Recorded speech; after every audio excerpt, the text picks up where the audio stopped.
سلام خدمت هموطنان جان، ایرانیان عزیز، سرفراز در هر کجای عالم که هستید، انشالله پیروز و سربلند باشید. خب بریم سراغ تحلیل امروز.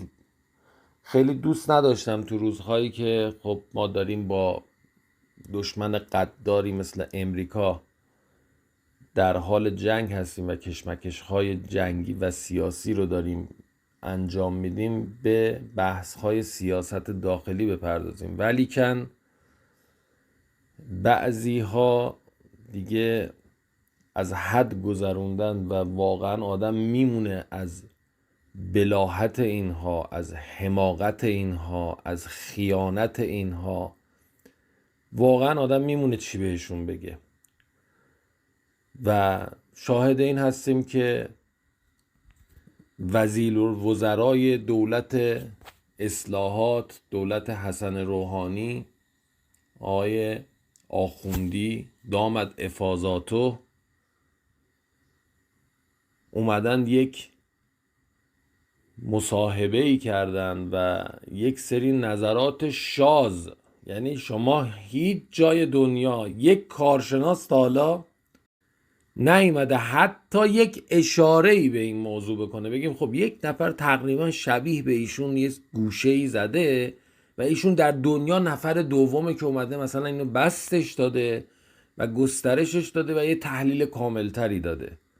یعنی یه چیزی که فقط میتونه از ذهن یه همچین آدمی بیرون بیاد، آدمی که به ذات خودفروخته است، به ذات بیمایه است، به ذات چیزی برای ارائه نداره و سرسپرده است. یعنی فقط تنها یک سرسپرده میتونه اینجوری فکر بکنه و برای خوشایند اربابش بوق رسانه‌ای اون بشه و منویات و خواسته ها و آرزوهای اون رو بیاد تئوریزه بکنه و در یک قالب یک ایده و یک کشف امنیتی سیاسی بیاد اون رو بیان بکنه به عنوان یک دستاورد اصلا عجیب غریب. و برنامه امروز راجبه به این موضوع است و راجبه بحث هایی که ایشون کرده. خب بریم ببینیم ایشون چی گفته که اصلا واقعا وقتی من خوندم موندم گریه بکنم، بخندم، داد بکشم، سرمو به دیوار بزنم، اصلا موندم، واقعا موندم. یعنی آدم بگه خیلی خب این آدم خائن نیست، در خوشبینانه ترین حالت خائن نیست، یعنی واقعا حجم حماقت انقدر میتونه باشه؟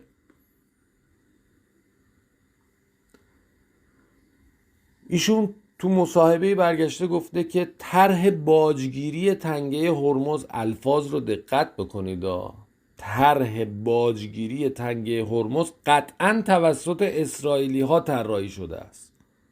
جل الخالق.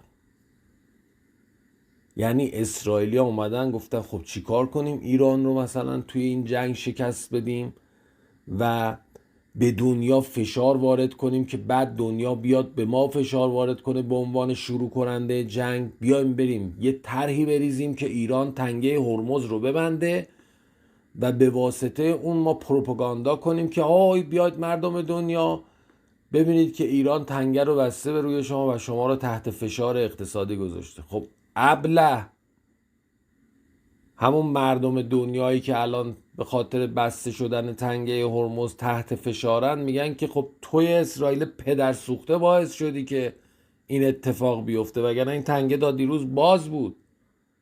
توی آمریکای پدر سوخته باعث شدی که این تنگه بسته بشه. یعنی عقل رو ببین کجا سیر میکنه. من موندم خدا وکیلی. یعنی اسرائیل مغز خر خورده باشه باید بیاد یه همچین کاری بکنه. ببخشید من از این الفاظ استفاده میکنم، یعنی واقعا رد دادم. یعنی از اون وقتی که این مصاحبه رو من قسمت هایشو تازه اون حالا قسمت های آخرش که خیلی چیز دندونگیری هم نداشت، همین اوایلش به درد بخور بود که من بهش میپردازم، اصلا من موندم این آدم چی جوری این آدم این همه سال چندین دوره وزیر این مملکت بوده. واقعا این تحلیل رو به یه مرغ پخته بدید خندش میگیره.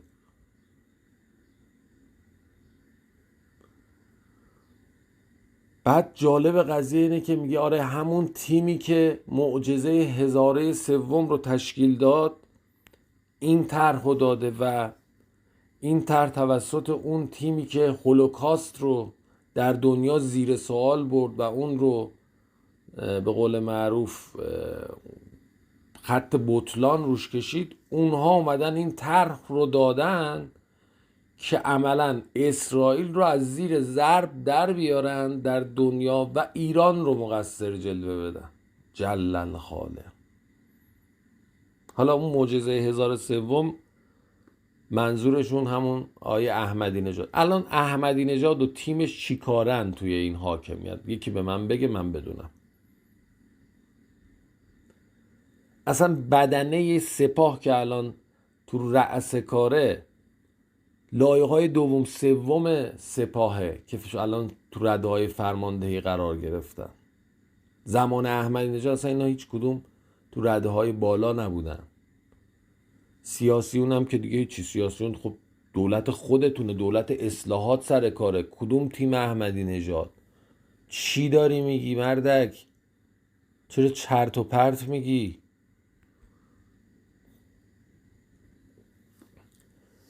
و گفته که عملا چون زمان احمدی نژاد با اون بحث هولوکاستی که ایجاد کرد اومد گفتش که آره هولوکاستی وجود نداشته و اینها، اسرائیلیا خیلی در دنیا مظلوم نمایی کردن و عملا باعث هزینه زایی برای ایران در اون مقطع شد. حالا اصلا برفرض میگیریم که این حرف شما برای اون برش تاریخی درست باشه، چه ربطی به تنگه هرمز داره؟ بابا تنگه هرمز مسیر ترددش در آب سرزمینی ماست.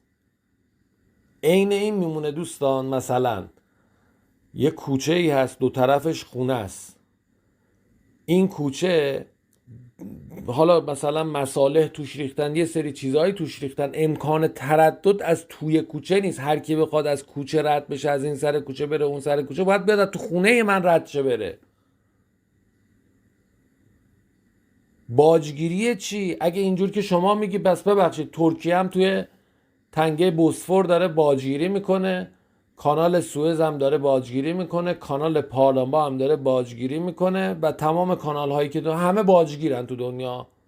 خوبه دیگه. پس اصلا این حرفا چیه؟ ما اگر تا امروز از بابت تردد در تنگه هرمز که از توی آبهای سرزمینی ما اتفاق میفته چیزی نگرفتیم، چند حالت بیشتر نداره. یا نخواستیم بگیریم، یا نتونستیم بگیریم، یا اصلا برامون مهم نبوده، دنبال تنش نبودیم، گفتیم آقا ولش کن، سری که درد نمیکنه رو دستمال نمیبندن، حالا چه کاریه الان بخوایم بیایم با دنیا سر جنگ بذاریم که آقا مثلا فلان کار بشه. که اون هم باز تراوش ذهن امثال شما بوده که در این 47 سال نزدیک 40 سال در مصدر قدرت بودید، یعنی همش فقط باج دادید به دنیا.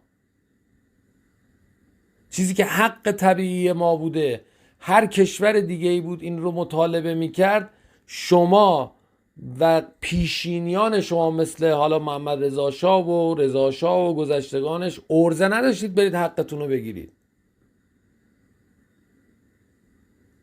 شما فقط در چاپیدن اموال و منابع این مملکت ارزه داشتید، مثل سلفتون. تو حوزه بین الملل همیشه دستتون زیر ساطور غرب بوده و خودتون رو بدهکار به ذات غرب میدونستید و همیشه مثل سگ در درگاه آمریکا زوزه میکشیدید و التماسش رو میکردید.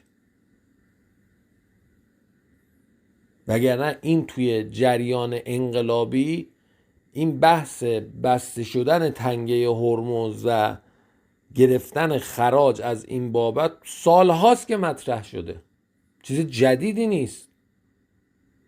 شماها بودید سر کار که شما توان این که ما یه موشک تست کنیم روش شعار بنویسیم رو نداشتید. مگه یادمون رفته زمانهای روحانی، زمان مذاکرات برجام، چه علم شنگی راه انداختید که خدا بیامرز آقای حاجی زاده توی مانور روی شعار روی موشک نوشته بود چه علم شنگه ای را انداختید که آی نکنید مذاکرات ما به هم داره میخوره، ال میشه بل میشه فلان میشه. بعد شما میخواستید برید حق ما را از تنگه بگیرید.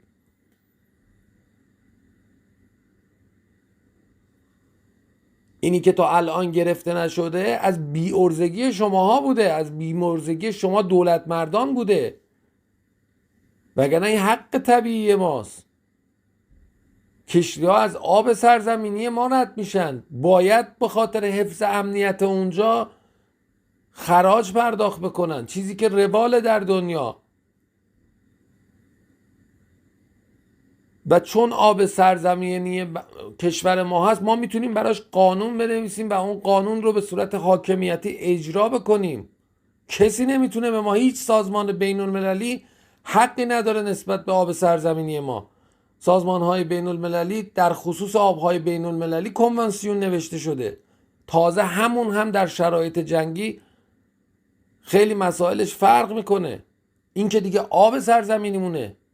بعد اسرائیل اومده برای ما پلن توطئه طراحی کرده که آره بریم این رو توسط عواملمون در ایران جا بندازیم بین مردم که آره بیاید اینجا مالیات بگیرید، خراج بگیرید که در دنیا شما بدنام بشید. گور پدر دنیا. دیگی که برای ما نجوشه میخوایم سر سگ توش بجوشه.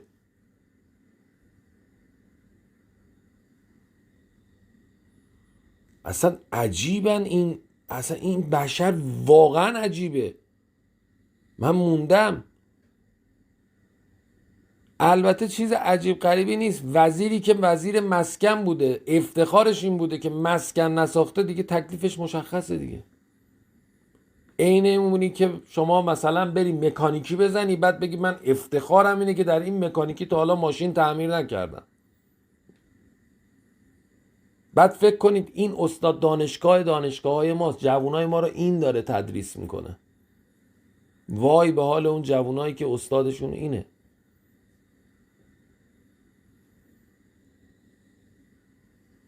واقعا آدم میمونه، واقعا آدم میمونه.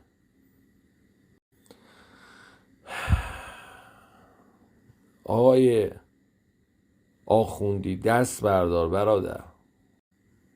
توی جای دیگه از مصاحبه ایشون عنوان کرده که خدا ملت ایران را از شر توطئه اسرائیل که شر مطلق است حفظ کند و در امان بدارد و واقعا بر این باورم که این کار اسرائیل بوده و اسرائیل موفق شد پیروزی استراتژیک ایران را به یک باجگیری خیالی تغییر ماهیت دهد. ای بعد سوتی دادی آقای آخوندی. مگه نمیگی آقای آخوندی اسرائیل شر مطلقه؟ پدرخوانده اسرائیل میشه بگی کیه؟ مگه غیر از امریکاه؟ مرد باش بیا جلو رسانه ها بگو مرگ بر امریکا. نامردی نمیای بگی. جرأت داشته باش بیا توی رسانه ها بگو مرگ بر ترامپ. مگه نمیگی اسرائیل شر مطلقه؟ مباشر و مشاورش کیه؟ باباش کیه؟ کی تسلیحات اسرائیل رو تامین میکنه؟ مرد باش بیا تو رسانه ها بگو. جرأت نداری، اگه بگی که خیلی چیزاتون رو میشه. خجالت بکشید. دقیقاً حرف هایی که ترامپ داره میزنه و فشاری که داره بر ترامپ داره میاد، ملت این عملاً شده شیپورچی ترامپ و داره تشویش اذهان عمومی میکنه. دادسرای ما هم که خواب، اصلا دادسرای ما رو سیل ببره انگار نه انگار. بابا این رسما تشویش اذهان عمومیه، داره انگ جاسوسی به یک جریان انقلابی میزنه، به خواست ملت رو داره مترادف میکنه با توطئه اسرائیل. واقعا در حیرتم من. اگر این تشویش اذهان عمومی نیست، اگر این افترا بستن به خواست یک ملت نیست، پس چیه اسمش؟ آقای قوه قضاییه چه کار داری میکنی؟ تا کی ما باید این اباطیل رو تحمل کنیم؟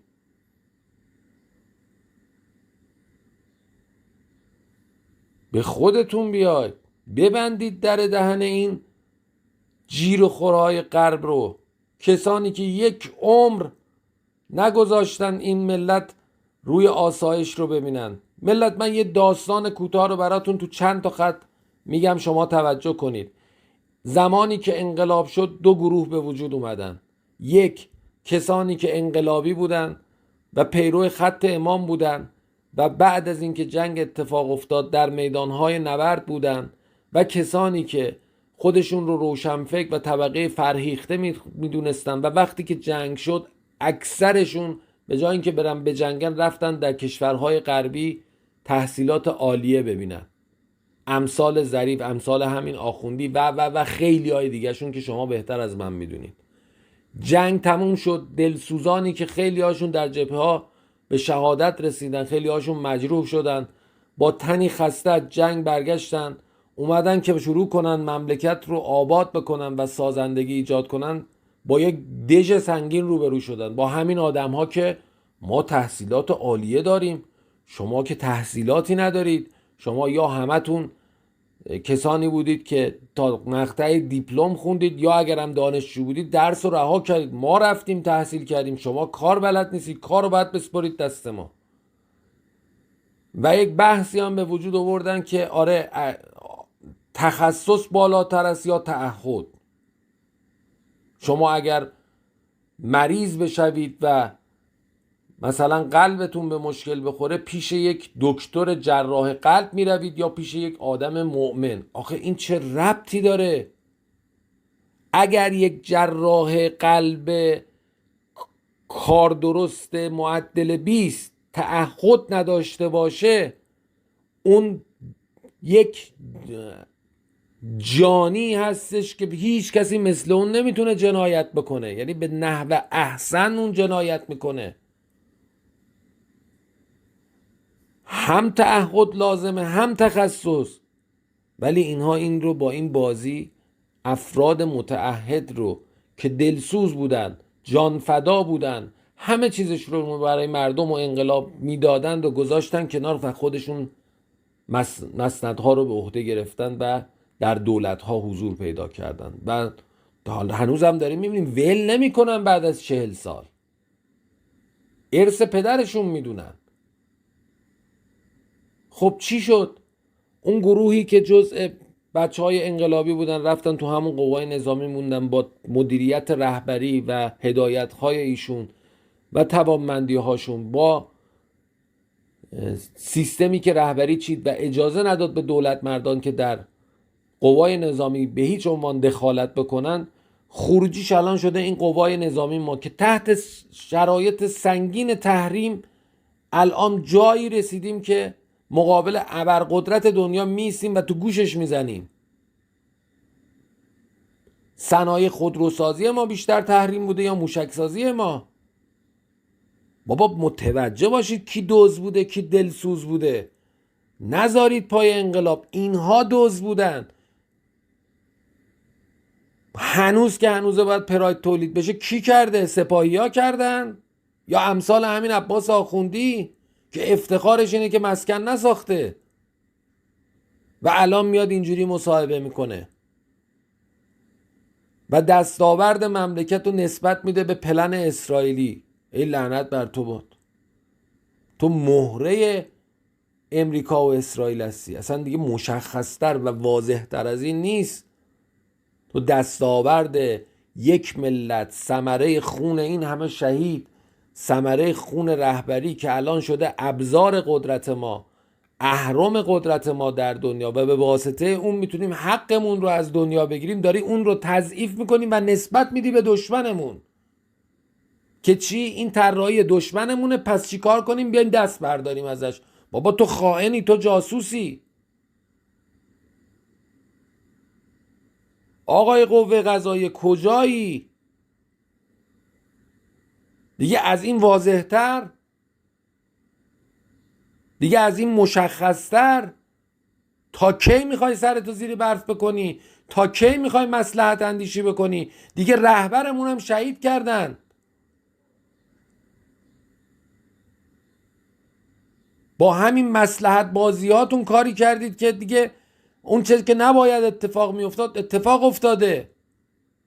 بس کنید. خسته کردید ملت رو از این بی عملی و انفعالتون. طرف رسما داره به ملت بهتان میبنده و اتهام وارد میکنه و اونها رو عامل دشمن میدونه و شما نشستید و نگاه میکنید. خیلی جالبه، خیلی جالبه.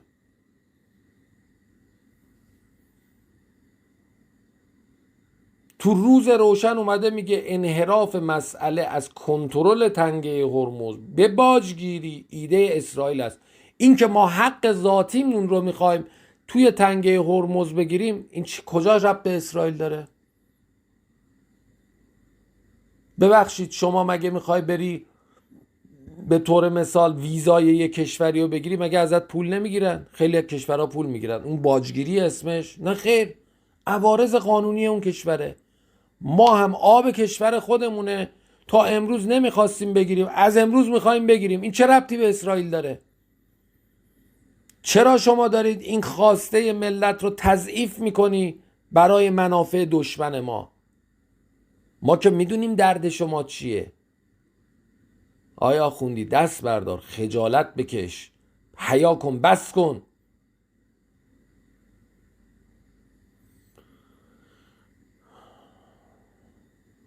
واقعا دیگه نمیدونم چی بگم، واقعا نمیدونم چی بگم. ملت خودشون باید جواب این نااهلان و خیانتکاران رو بدن. کسانی که باعث شدن ملت تحت فشار قرار بگیرن، همین جریاناتی که اتفاق افتاد اخیراً در دیما، همه باعث و بانیش همین ها هستن. همین وزرایی که با این افکار شاذشون، خوشبینانش اینه که ابله هستن. خوشبینانش، من که قائل به این نیستم، من قائل به این هستم که اینا خائن هستن و ایادی دشمن هستن. من خودم به شخص شک ندارم،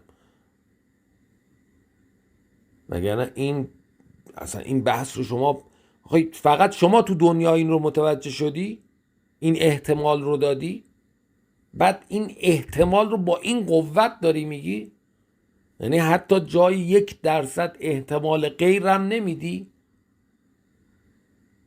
خیلی جالبه. کانال ما رو دنبال کنید دوستان، کانال ما رو دنبال کنید دوستان. ما خیلی دوست نداریم تو این روزها به بحث سیاسی بپردازیم و وارد بحث‌های سیاسی بشیم، ولی دیگه اصلا بعضی وقتا اینها یه کارهایی میکنن دیگه واقعا آدم در تحیر میسوزه و واقعا گیج میمونه، اصلا چی جواب اینها رو بده. آخرش هم من میدونم ملت جواب شما رو خواهند داد کف خیابون. آیه عباس آخوندی، اگر فکر میکنی حق با توه، بسم الله، شب بلند شو بیا توی یکی از میادین تهران، ببینیم عملکرد مردم و رویکرد مردم نسبت به شما چیه.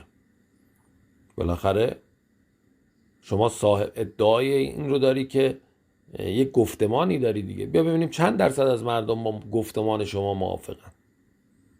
همیشه مردم رو با دروغ ها و فریب هاتون از راه به در کردید، ملت رو از مسیر خارج کردید، قطار اقتصاد و قطار سیستم انقلاب رو سعی کردید که از مسیر خارج کنید و به دیوار بکوبید، ولی کور خوندید.